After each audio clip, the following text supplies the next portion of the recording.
Hello viewers, welcome to my channel.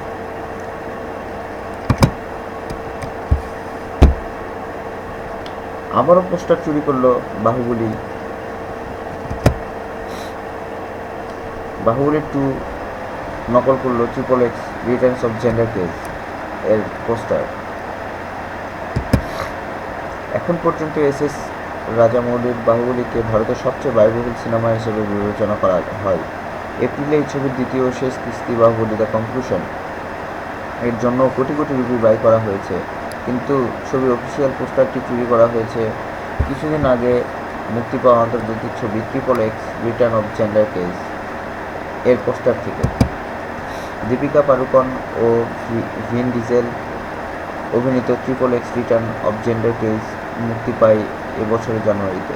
2015 সালে মুক্তি পাওয়া বাহুবলী দ্য বিগিনিং এর অফিসিয়াল পোস্টারও টনি জায়ের বিখ্যাত ছবি অং back 2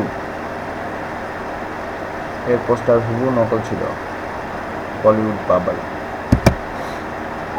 Thanks for watching this video. Subscribe for more. Don't forget to subscribe and thumbs up my video. Thank you.